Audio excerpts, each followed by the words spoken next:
In this video, we're going to have a look at the chart of accounts and the general ledger account card. So click onto the link here to go to the chart of accounts. So we've got the income statement at the top here. Come down, it's quite a lot of codes. We've got cost of goods sold. So income starting at 10,000, cost of goods sold at 20, expenses at 30,000. So quite a reasonable structure, keeping things quite clean and also allowing scope for additional codes in the future. Quite a lot of expense codes in this one, and then we come down to we then got depreciation, we've got some totaling, and then we're into the balance sheet. So we've got our assets, so we've got our intangibles and fixed assets, financial assets, then got inventory, any work in progress on projects, receivables, and then we've got prepayments, some investment stuff, we've got some cash, long-term liabilities, current liabilities, so that's including our vendor balance, VAT, anything to do with payroll. So, and then at the bottom we've got our equity section. So quite an extensive chart of accounts in the Microsoft demo. So the first thing I'll look at is the GL account card itself. So if I click onto the number there to open up the GL account card, so GL account card is split into fast tabs. So we've got the general fast tab, posting, revaluation, consolidation, reporting, and cost accounting.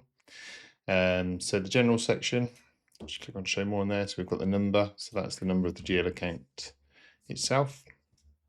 You can change these if you want over time, but it'll take a long time to reprocess all of the transactions because it'll have to relabel them all.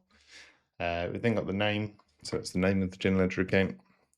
Then got a choice whether or not it's income statement or balance sheet. So this is a sales code, so it'll be income statement. Then got the account category. So then these are predefined by Microsoft as well. So you've got assets and liabilities and equity on your balance sheet, and you've got income, cost of goods sold, and expense on the income statement. We then got the account subcategory, and I'll cover that in another video. Then got debit and credit, so we can choose whether or not this account will allow debits, credits, or both. We then got the account type. So this is a posting account, so one we'll actually post to. But as you'll have seen on the chart of accounts, we've also got some headings and totals. So depending on what the account type is in terms of format on the chart of accounts, we can select that here. If it is a totaling account, we then need to tell it what we're totaling. So we need to put some formula in there to say which GL accounts we're actually totaling. We can actually then include blank lines. So we can actually have a blank line inserted before this account. So we could use that again just in a formatting way in terms of breaking things up a little bit. And we could also then specify that we want it to move it onto a new page. Okay, if we're printing it. Got the search name. As a default, that'll always be the name, but you could put in a different search name in there if you wanted to. Then got the current balance, which is linked, so we can drill into that. We can see the general ledger entries which are hitting this code. We then got the reconciliation account flag. So if that is ticked, when we are processing journals, we can then interrogate what amounts are going to reconciliation accounts. So any accounts that we've flagged as reconciliation accounts, we can then track in our journals when we're posting. We then got automatic extended text. So extended text is something that I will cover in another video. But this is whether or not we want them to be automatically inserted when we are using this general ledger account on an order or an invoice. Then got a direct posting flag. So if that is turned on, that means that we can post directly to this GL account via journal. If direct posting is turned off, then we'd have to post via a document. So we'd have to post via a sales order or a purchase order.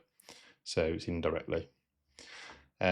You potentially turn that off for things like your control accounts and bank accounts because you don't want to post into those because you've got sub-ledger entries which need to reconcile back to that balance.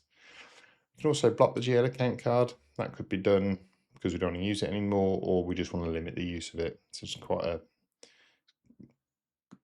just an easy way of restricting access to that account temporarily or permanently. We can then choose to omit the default description in the journal. So at the minute, if we put this code onto a general journal, it will pull through seller finished goods as a description. We can choose that we want to omit that as standard. Then got the review policy. So if we are going to review our GL entries on a periodical basis, we can then choose what policy we want for this code. Then got the posting section. So we then can select a default general posting type, so blank sale or purchase. We then got default general business, product, that business, that product. We can then set a default IC partner dual account number, withholding, posting group setup, and then we can also select a default deferral template. We'll cover sort of setup of all these in other videos. Then got the revaluation section. So we have now got the ability, and you can see source currencies over here in the facts box. Business Central will now track the source currency of postings to the general ledger accounts, which is functionality that came out from GP. If you are doing that, then you can then choose options here. If you want to revalue your general ledger entries at month end or year end, you can do that. Then got the consolidation tab. So if we are consolidating, so if we are running group consolidation within Business Central and we've got consolidation company, we can then choose the consolidation debit and credit accounts, because it might be that chart of accounts is slightly different to this one, or it might be that we want to kind of hide things together. We've then got the reporting section. So in here, we've then got exchange rate adjustment. So in terms of here, this is related to if we are running additional reporting currency. So if we wanted to report in a different currency to our local currency, we can set that up, and then we can then choose if this account is adjusted when we report on it. And then the last bit at the bottom, we've got cost accounting. So if we are using cost accounting, we can then assign a cost type number to this account. Okay, so that is an overview of the general ledger account card. As already said, we've got the source currencies shown here in the fact box. It's also available in one of the other menus. There, so it's in related account and source currencies, okay, but they've now added it into the fact box. And we can also add in notes as a summary as well.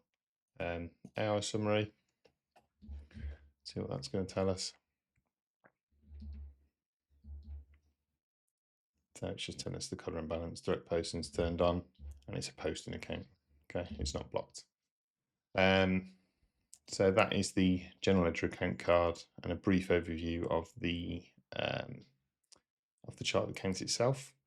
And I'll come back to some of the sort of maintenance things that we can do on here in a future video. Hope you found that useful. Please drop a like if you did. If you've got any questions on the general ledger account card, please drop them in the comments below and I will get back to you. And if you've got any suggestions for future videos, just let me know. Thanks for watching. Have a great day.